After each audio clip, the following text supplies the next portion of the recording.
വിദ്യാർത്ഥി പ്രസ്ഥാനത്തിലൂടെ വളർന്നു വന്നു. യുവജന പ്രസ്ഥാനത്തിന്റെ നെടുനായകത്വം വഹിച്ചു. ചില സമരങ്ങൾക്ക് നേതൃത്വം വഹിച്ചു. കൊണ്ടാഴി സർവീസ് സഹകരണ ബാങ്കിന്റെ ഡയറക്ടർ ബോർഡ്,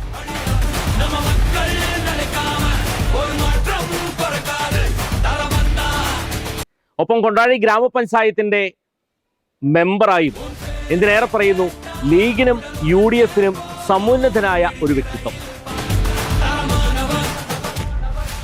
അതാണ് ചേലക്കരയിൽ പുതിയൊരു വസന്തം തീർക്കുവാനായി ലീഗും UDFും ഒരു മനസ്സോടുകൂടി അംഗത്തിനായി ഇറക്കിയിരിക്കുന്നത്. ശിവൻ വീട്ടിക്കുന്നിലിന്റെ വീട്ടിലാണ്. ശിവേട്ടനാണ് കൂടെയുള്ളത്. ശിവേട്ടാ, ഞാൻ ഈ വീട്ടിലാണ്, ഇവിടെ നിന്നാണ് ഒരു കർഷകൻ ആയിട്ടും കാർഷിക സംസ്കൃതിയൊക്കെ നമ്മൾ കുറച്ചു നേരം മുന്നേ സംസാരിച്ചിരുന്നു. യഥാർത്ഥത്തിൽ എനിക്ക് തോന്നുന്നു ഈ വീടും ഗവൺമെന്റിന്റെ അല്ലെ, പഞ്ചായത്തിന്റെ വകയാണ്. അപ്പോൾ സാധാരണ ഒരു വ്യക്തിത്വമാണ്. ആരൊക്കെയാണ് ഭവനത്തിലുള്ളത് ഇപ്പോൾ? ഞാനും എൻ്റെ പ്രായമായ 80 വയസ്സായ അച്ഛൻ. കർഷകൻ തന്നെയാണ്. അച്ഛൻ ഒരു കർഷക തൊഴിലാളിയാണ്. അച്ഛനും അമ്മയും കർഷക തൊഴിലാളിയായിരുന്നു. അമ്മ 2 വർഷങ്ങൾക്ക് മുമ്പേ ഞങ്ങളെ വിട്ട് പിരിഞ്ഞു. അപ്പോൾ ശേഷിക്കുന്ന അച്ഛനും ഞാനും ഭാര്യയും 2 ചെറിയ കുട്ടികൾ അടങ്ങുന്നതാണ് ഈ മോള് 8 വയസ്സുള്ള മോള്, 4 വയസ്സുള്ള മോൻ, പിന്നെ വൈഫ്. അപ്പൊ ഇതാണ് നമ്മുടെ ഒരു കുടുംബം. അച്ഛനടങ്ങുന്നതാണ് എൻ്റെ കുടുംബം. അതോടൊപ്പം ഞങ്ങളൊരു കർഷക കുടുംബം കൂടിയാണ്. അച്ഛൻ കൂലിപ്പണിക്ക് പോകുന്ന സമയത്തും ഒരു ചെറിയ തോതിൽ ഒരു കാർഷിക വൃത്തി ചെയ്യുന്ന ആളാണ്. ഇപ്പൊ കുറച്ച് ഉണ്ണാനുള്ള ചെറിയൊരു നെല്ല് കാര്യങ്ങളൊക്കെ ഉണ്ട്. അത് അദ്ദേഹം കൂട്ടി നടത്തും. ഞങ്ങളൊരു കാർഷിക കുടുംബമാണ്. പൂർണ്ണമായ രീതിയിലും കാർഷിക വൃത്തി ചെയ്യുന്ന ആളുകളാണ്. ഒപ്പം തന്നെ കൂലിപ്പണി എടുത്ത ആളുകൾ കൂടിയാണ്. എനിക്ക് തോന്നുന്നു അതുകൊണ്ട് തന്നെ കർഷകരുടെ പ്രശ്നങ്ങൾ കൃത്യമായിട്ട് അറിയാൻ പറ്റുന്ന ഒരു വ്യക്തിത്വമാണ്. സ്വാഭാവികമായിട്ടും നമുക്കറിയാം, ഈ ചേലക്കരയുടെ പല ഭാഗങ്ങളിലും കാർഷിക സംസ്കൃതിയിലാണ്. ആ കാർഷിക സംസ്കൃതിയിലെ കർഷകർ നേരിടുന്ന വലിയ പ്രതിസന്ധികളുണ്ട്. വന്യമൃഗശല്യം അടക്കം നിരവധിയായ പ്രശ്നങ്ങൾ. ഇത്തരം ഒരു പ്രതിസന്ധികൾക്കൊക്കെ എന്ത് പരിഹാരം നമുക്ക് നിലവിലെ ഒരു വിജയഘടകത്തിലേക്ക് എത്തുവാണെങ്കിൽ നമുക്ക് ചെയ്യാനായിട്ട് സാധിക്കും? ഇവിടെ നമ്മൾ പറഞ്ഞതുപോലെ ചേലക്കര നിയോജകമണ്ഡലം കാർഷിക മേഖലയ്ക്ക് വലിയ ഊന്നൽ നൽകുന്ന ഒരു പ്രദേശം തന്നെയാണ്. കർഷകരായ ആളുകൾ നിരവധി നമ്മുടെ നിയോജകമണ്ഡലത്തിനകത്തുണ്ട്. പക്ഷേ ആ കർഷകർ അവരുടെ ഉദ്ദേശിക്കുന്ന രീതിയിൽ അവരുടെ വിളകൾക്ക് അവർ കർഷകർ വിളയിച്ചെടുത്ത ആ സംഗതികൾക്ക് വേണ്ടത്ര അതിന് വിപണനത്തിന് പൈസയും മറ്റു കാര്യങ്ങളും കർഷകർക്ക് കിട്ടുന്നില്ല. അതൊരു വലിയ ഒരു പോരായ്മയാണ്. അതോടൊപ്പം വന്യമൃഗങ്ങളുടെ ഒരു വലിയ ശല്യം കർഷകർക്ക് അനുഭവിക്കുന്നത് ഏറ്റവും വലിയ വിഷയമാണ്. അത് വന്യജീവികൾക്ക് മാത്രമല്ല, മനുഷ്യജീവന് പോലും ആപത്ത് വരുന്ന രീതിയിലേക്ക് കാര്യങ്ങൾ എത്തിയിട്ടുണ്ട്. ഇവിടെ വന്യമൃഗ ആക്രമണം മൂലം കാർഷിക വിളകൾക്ക് വളരെയധികം നാശങ്ങൾ ഉണ്ടാകുന്നുണ്ട്. അത് സംരക്ഷിക്കപ്പെടണം. അത് സംരക്ഷിക്കപ്പെടുന്നതിന് വേണ്ടി ഫെൻസിങ്ങോ അല്ലെങ്കിൽ സോളാർ ഫെൻസിങ്ങോ പോലുള്ള കാര്യങ്ങൾ ചെയ്യാത്തത് വലിയ ഒരു പ്രശ്നമായി നിലനിൽക്കുന്നുണ്ട്. പിന്നെ ഈ പറഞ്ഞ പോലെ തന്നെ നമ്മുടെ ഇപ്പോൾ മറ്റേ എന്താണ്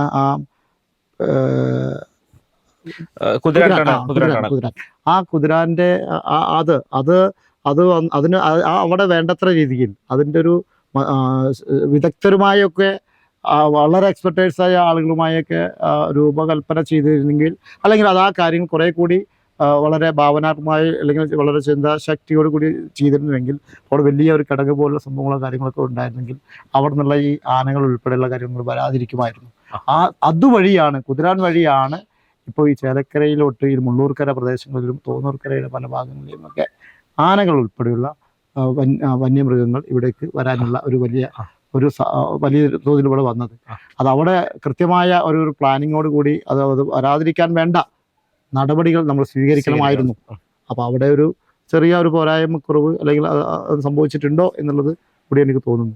എങ്ങനെയാണ് ചേലക്കരയിലെ ഇപ്പോഴത്തെ യഥാർത്ഥത്തിൽ ഒരു പ്രചരണത്തിന്റെ ഓരോ ഘട്ടങ്ങളൊക്കെ കടക്കുമ്പോൾ ഒരു കാറ്റിന്റെ ഓളം എങ്ങനെ?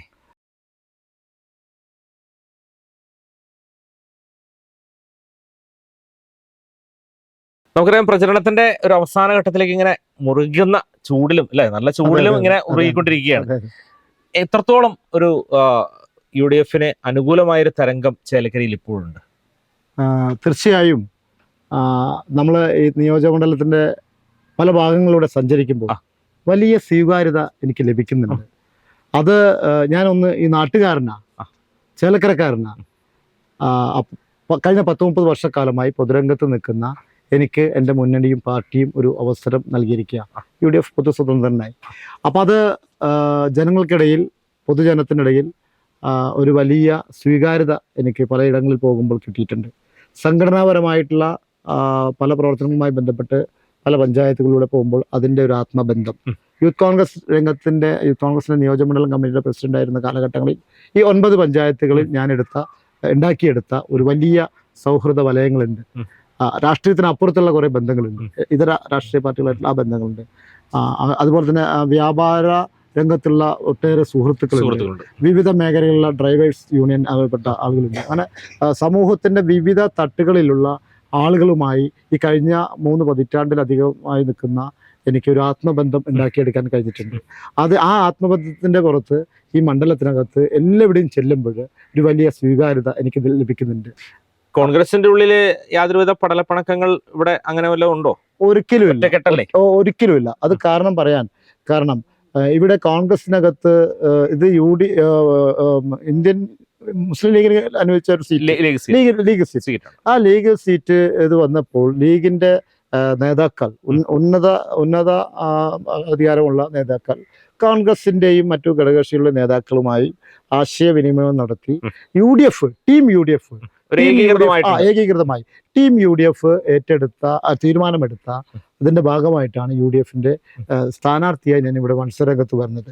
മാത്രമല്ല ഇതിന് 2-3 തവണകളിലായി എൻ്റെ പേര് സ്ഥാനാർത്ഥിത്വത്തിന് പരിഗണിക്കപ്പെട്ട പേരുകളുള്ള ആളുകളാണ്. അപ്പോൾ കോൺഗ്രസിന്റെ നേതാക്കൾക്കുള്ള താല്പര്യം പോലെ തന്നെ ഘടകകക്ഷികളുടെ നേതാക്കളും ഇതിനു മുമ്പും എൻ്റെ പേര് പലതവണ വരണമെന്ന് ആഗ്രഹിച്ച നേതാക്കളാണ്.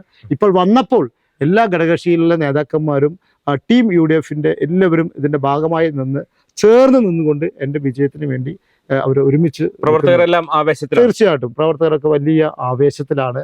അവർക്ക് നാട്ടുകാരനെ കിട്ടിയ ഒരു ആവേശത്തിലും ഒപ്പം കൂട്ടുകാരനെ കിട്ടിയ ഒരു വലിയ ആവേശത്തിലാണ് ചേലക്കരയിലെ ഒട്ടുമിക്ക എല്ലാ മണ്ഡലങ്ങളിലേക്കുള്ള സ്വീകാര്യത. ചേലക്കരയുടെ സമസ്ത മേഖലയുള്ള വികസനത്തിനായിട്ട് അങ്ങയുടെ മനസ്സിലുള്ള ആശയം എന്താണ്? വികസനം എന്ന് പറയുമ്പോൾ ഇവിടെ നമുക്ക് അടിസ്ഥാനപരമായിട്ട് ഇവിടെ ചെറുപ്പക്കാരായ ആളുകൾ ഉള്ള ഒരു വലിയ അവർക്കൊരു തൊഴിൽ സംരംഭകത്വം, ഒരു 10 ആൾക്കെങ്കിലും ഒരു തൊഴിൽ നൽകുക എന്നുള്ള അതൊരു വലിയൊരു ഡ്രീം പ്രോജക്റ്റ് നമ്മുടെ മനസ്സിനകത്തുണ്ട്. കാരണം കേരളത്തിനകത്താണെങ്കിൽ ഇവിടെ കേരളത്തിൽ പല ഭാഗങ്ങളിലും ഉള്ളതുപോലെ തന്നെ ചേലക്കരയിലും നമ്മുടെ ആളുകളൊക്കെ അന്യദേശത്ത് പോയി ജോലി ചെയ്യേണ്ട ഒരു സാഹചര്യം ഉണ്ട്. ഉന്നത വിദ്യാഭ്യാസം ഉണ്ടായിട്ട് പോലും അവർക്ക് ഇവിടെ അതിനനുസൃതമായ ഒരു ജോലി സാധ്യത ഇവിടെ കിട്ടുന്നില്ല. പുതിയ സംരംഭത്വം വരുന്നില്ല, തൊഴിൽ സംരംഭത്വം വരുന്നില്ല. അപ്പോൾ അത്തരത്തിലുള്ള യുവാക്കളെ ഇവിടെ നാട്ടിൽ തന്നെ നിർത്തുവാൻ വേണ്ടി, അല്ലെങ്കിൽ അവർക്ക് ജോലി ലഭ്യമാക്കാൻ വേണ്ടിയുള്ള നടപടികൾ സ്വീകരിക്കും. അത് നമ്മുടെ ഒരു വലിയ ഒരു പ്രോജക്റ്റാണ്. അതോടൊപ്പം തന്നെ നിങ്ങൾ ഇവിടെ പറഞ്ഞു ടൂറിസം മേഖല ഇവിടെ ചേലക്കര നിയോജക ഭാരതപ്പുഴയും ഗായത്രിപ്പുഴയും അതുപോലെ തന്നെ തോടുകൾ, നീർച്ചാലുകൾ, കാടുകൾ, അങ്ങനെ പ്രകൃതി രമണീയമായ ഒരു സ്ഥലമാണ് നമ്മുടെ ചേലക്കര നിയോജകമണ്ഡലം. നിങ്ങൾക്കറിയാം, അസുരംകുണ്ട് ഡാം ഉൾപ്പെടെ അതുപോലെ കൊച്ചിൻ പാലത്തിനോട് ചേർന്നുള്ള ഇതൊക്കെ ഉള്ളതാണല്ലോ. അപ്പോൾ അതെല്ലാം തന്നെ വലിയ ഒരു ടൂറിസം പാക്കേജിന് സാധ്യതകൾ ഉണ്ട്. അത് ഗവൺമെന്റിന് കൂടി ഒരു വരുമാനം കിട്ടുന്ന കാര്യമാണ്. ഒപ്പം തന്നെ നമ്മുടെ ആളുകൾക്കും പ്രായമുള്ള കുട്ടികൾക്കും എല്ലാം മാനസികമായി അവരുടെ എന്താ പറയുക ഒരു ഉന്മേഷവും അതുപോലെ തന്നെ ഒരു ഉന്മേഷം കിട്ടുന്നതിന് വേണ്ടിയൊക്കെയുള്ള വലിയ ടൂറിസം സാധ്യതകളെ നമ്മളത് പ്രയോജനപ്പെടുത്തി അമ്പലങ്ങൾ, ദേവാലയങ്ങൾ ഇതൊക്കെ ഉണ്ട്, ആരാധനാലയങ്ങളൊക്കെ ഉണ്ട്. അപ്പൊ അതെല്ലാം തീർത്ഥാടന ടൂറിസം എല്ലാം കണക്ട് ചെയ്തുകൊണ്ട് നമ്മളൊരു വലിയ ടൂറിസം പാക്കേജിനെ കുറിച്ച് നമുക്ക്. പ്രിയപ്പെട്ട ചേലക്കരയുടെ വോട്ടർമാരോട് എന്താ പറയാനുള്ളത്? ചേലക്കരയുടെ വോട്ടർമാരോട് എനിക്ക് പറയാനുള്ളത്, ചേലക്കര വോട്ടർമാരുടെ എന്നെ നേരിട്ട് അറിയാവുന്ന വോട്ടർമാരാണ് ബഹുഭൂരിഭാഗം ആളുകൾ. അവർക്ക് എന്നെയും അറിയാം. ഒരു കർഷക തൊഴിലാളി കുടുംബത്തിൽ ജനിച്ചു വളർന്ന ഞാൻ വളരെയധികം പ്രയാസങ്ങളിലൂടെ പട്ടിണിയും ദാരിദ്ര്യവും ഒക്കെ നേരിട്ട് അനുഭവിച്ചറിഞ്ഞ ഒരു കാലഘട്ടം എനിക്കുണ്ടായിരുന്നിട്ടുണ്ട്. എൻ്റെ അമ്മയും അച്ഛനും ഒക്കെ കൂലിപ്പണിയെടുത്താണ് എൻ്റെ വിദ്യാഭ്യാസ കാലഘട്ടത്തിലൂടെ എൻ്റെ പ്രയാണം. തുടർന്ന് KSU കാലഘട്ടത്തിലൂടെ, യൂത്ത് കോൺഗ്രസ് കാലഘട്ടത്തിലൂടെ കോൺഗ്രസ് ഇതിനകത്ത് വന്നു. കോൺഗ്രസ് കൊണ്ടാഴി ഗ്രാമപഞ്ചായത്ത് 2 തവണ മെമ്പറും സർവീസ് സഹകരണ ബാങ്കിൻ്റെ ഡയറക്ടർ പ്രസിഡൻ്റൊക്കെ ആയിട്ട് അങ്ങനെ പാർട്ടി മുന്നണിക്ക് ഒരു അവസരം നൽകി. അപ്പോൾ എൻ്റെ നാട്ടുകാർ, ചേലക്കര എന്ന് പറയുന്ന എൻ്റെ നാട്ടുകാരാണ്. 9 പഞ്ചായത്തുകൾ വ്യക്തിബന്ധമുള്ള, കുടുംബപരമായി ബന്ധമുള്ള ആളുകളാണ്. അപ്പോൾ ചേലക്കരക്കാർ ശിവൻ വീട്ടിക്കുന്ന് എന്ന് പറയുന്ന എന്നെ കൈവിടില്ല എന്ന ഉറച്ച വിശ്വാസം എനിക്കുണ്ട്. എല്ലാവരും എന്നോടൊപ്പം ചേർന്ന് നിൽക്കും. കാരണം ഞാൻ അവരുടെ മകനായും കൂട്ടുകാരനായും ഒക്കെ ഈ മണ്ഡലത്തിൽ എല്ലാ ഭാഗങ്ങളിലും ഉണ്ട്. അത് വലിയ ഒരു പ്രതീക്ഷയാണ് എനിക്ക് നൽകുന്നത്.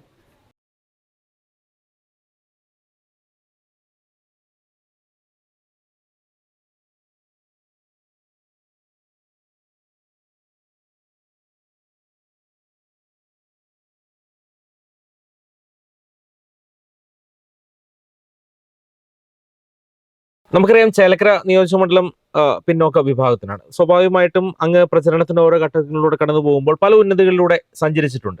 നിലവിലൂടെ സാഹചര്യം എന്താണ്? ഇപ്പോഴും പഴയ അവസ്ഥയിൽ തന്നെ തുടരുന്ന ഉന്നതികളുണ്ടോ? എന്താണ് നിലവിൽ ആ ഒരു വിഭാഗത്തോട് ഇനി ജയിച്ച് വന്നാൽ തന്നെ എത്തരത്തിൽ ഒരു പ്രവർത്തനങ്ങളായിരിക്കും മുന്നോട്ട് വയ്ക്കുന്നത്? ഈ നമ്മുടെ സംവരണ മണ്ഡലമാണ് ചേലക്കര. ഈ സംവരണ മണ്ഡലമായ ചേലക്കരയിൽ ഞാൻ സഞ്ചരിച്ചപ്പോൾ പല ഉന്നതികളിലും ഇന്നും അവരുടെ അവസ്ഥ അതിദയനീയമാണ്. ഉന്നതികളിൽ അവരുടെ അടിസ്ഥാന സൗകര്യങ്ങൾ മെച്ചപ്പെട്ടിട്ടില്ല. പ്രധാനമായും ഇന്ന് ഇപ്പം ഞാൻ രാവിലെ തിരുവല്ലാമലയിലായിരുന്നു എൻ്റെ പ്രചരണം. അംബേദ്കർ ഗ്രാമത്തിൽ അവിടെ പോകേണ്ട അവിടെ ചെന്നപ്പോഴും അതുപോലെ തന്നെ ഇതര പഞ്ചായത്തുകളിൽ ചെന്നപ്പോഴും ഒക്കെ ഉന്നതികളിലുള്ള അമ്മമാരും സഹോദരിമാരും എന്നോട് പറഞ്ഞ ഏറ്റവും പ്രധാനപ്പെട്ട ഒരു കാര്യം ഈ കുടിവെള്ള പ്രശ്നം തന്നെയാണ്.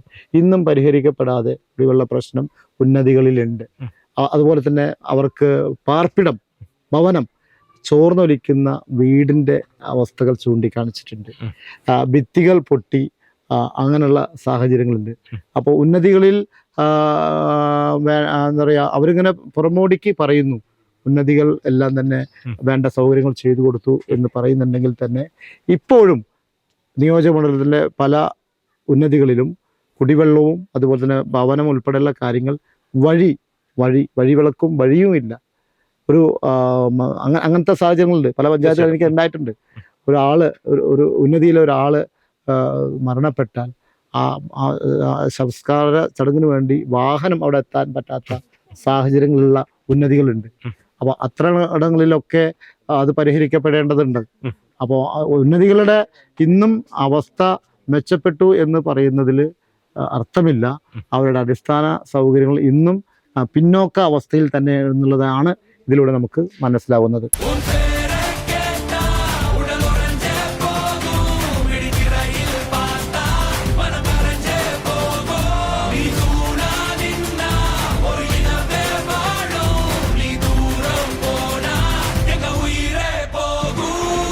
ആദ്യം തന്നെ എല്ലാവിധ ഭാവങ്ങളും CCB നേരുകയാണ്.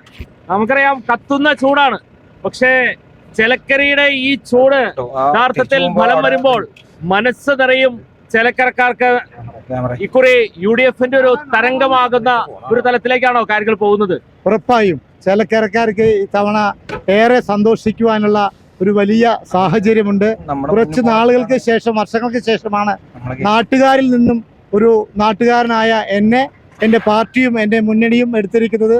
അപ്പം അതുകൊണ്ട് ഉറപ്പായും ചേലക്കര ഐക്യജനാധിപത്യ മുന്നണി തിരിച്ചുപിടിക്കും. പ്രവർത്തകർക്കും എല്ലാവർക്കും ഒരു വലിയ സന്തോഷം ഉളവാക്കുന്ന ഒരു തെരഞ്ഞെടുപ്പ് റിസൾട്ട് ആയിരിക്കും 2026. ശിവേട്ടനെ സംബന്ധിച്ച് ചേലക്കരക്കാർക്ക് പരിചയപ്പെടുത്തേണ്ട കാര്യമില്ല. സുപരിചിതമായ വ്യക്തിത്വമാണ്. രാഷ്ട്രീയ പ്രവർത്തനത്തിലൂടെയും സാമൂഹ്യ പ്രവർത്തനത്തിലൂടെയും ഒക്കെ കടന്നു വന്ന സുപരിചിത വ്യക്തിത്വം. മുന്നോട്ട് പോകാനായിട്ട് സാധിച്ചിട്ടില്ല. നമ്മൾ ചെല്ലുമ്പോൾ ഒരു സ്വീകാര്യത, ഇപ്പൊ നമ്മൾ അവിടെ ചെന്നത്തെ ഒരു കൊച്ചു കുട്ടി പോലും ഓടി വരുന്ന, അതായത് ആർക്കും എപ്പോഴും അടുത്ത് വരാവുന്ന ഒരു സാന്നിധ്യം, അതൊരു ഗുണപ്രദമായ ഒരു കാര്യത്തിലേക്ക് മാറില്ലേ ചേലക്കരയ്ക്ക്? ഉറപ്പായും കഴിഞ്ഞ 10-30 വർഷക്കാലമായി ഞാൻ ഈ ചേലക്കര നിയോജകമണ്ഡലത്തിൽ ഉണ്ട്. യൂത്ത് കോൺഗ്രസിന്റെ അസംബ്ലി പ്രസിഡന്റ് ആയിരിക്കുന്ന കാലഘട്ടങ്ങളിൽ ഈ നിയോജക മണ്ഡലത്തിലെ 9 പഞ്ചായത്തുകളിൽ ഞാൻ ചെറുപ്പക്കാരായ യുവാക്കളായിട്ടുള്ള ഒരു വലിയ സുഹൃത്ത് ബന്ധങ്ങൾ ഉണ്ടാക്കിയിട്ടുണ്ട്. അതോടൊപ്പം തന്നെ ദലിത് ഉന്നതികളിൽ അവരുമായും ഞാൻ ദലിത് ഫെഡറേഷന്റെ ഒരു സംഘടനയിൽ പ്രവർത്തിച്ച ഒരു പ്രവർത്തകനായിരുന്നു.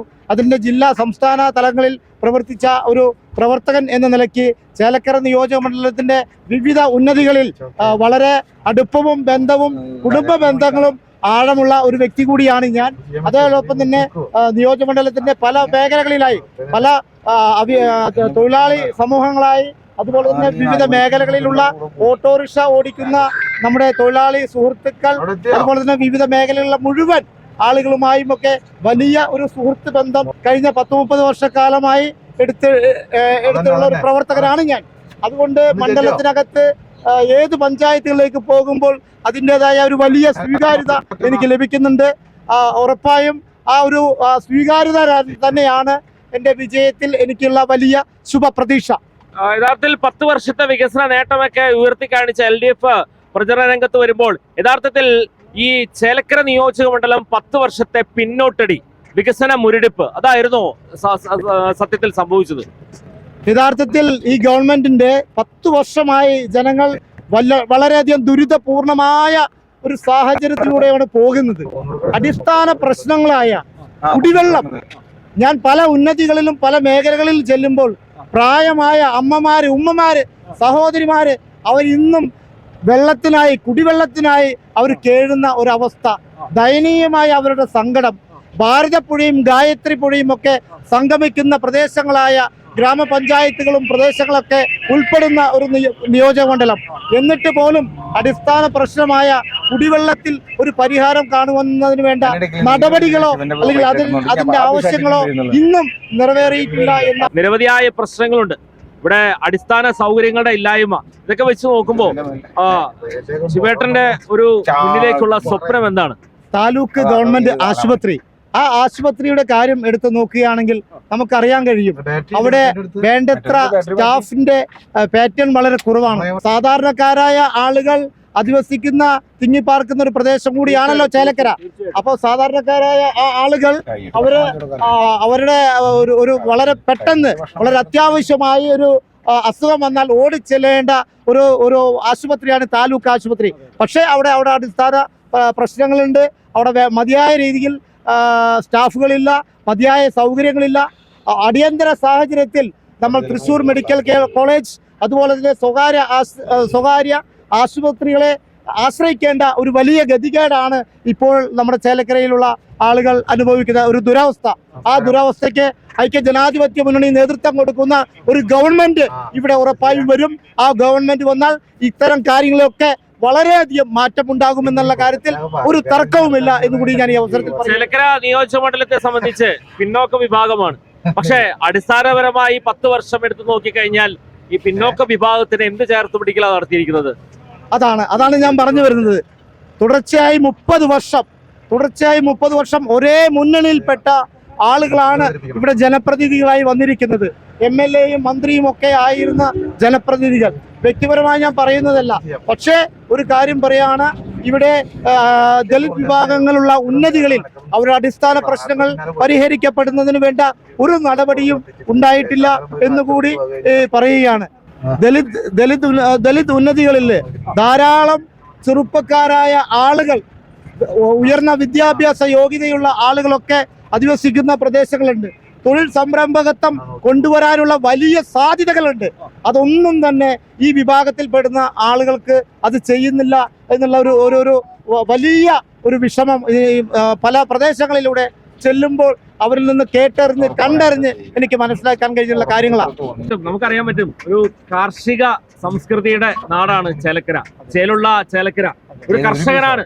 അഭിമാനത്തോടുകൂടി എവിടെയും തുറന്നു പറയുന്ന ഒരു വ്യക്തിത്വമാണ്. ഞാനൊരു കർഷകനാണ്, ഞാൻ കൃഷിയെ സ്നേഹിക്കുന്ന ആളാണ്, മണ്ണില് കൃഷി ചെയ്യുന്ന ആളാണെന്നൊക്കെ അഭിമാനത്തോടെ ശിവേട്ടൻ പറയുമ്പോൾ, ശിവേട്ടൻ അടക്കമുള്ള സമൂഹത്തില് കൃഷി ചെയ്യുന്നത് ആ കാർഷിക വിളക്ക് എന്ത് സംരക്ഷണമാണ് ചേലക്കരയിലുള്ളത്?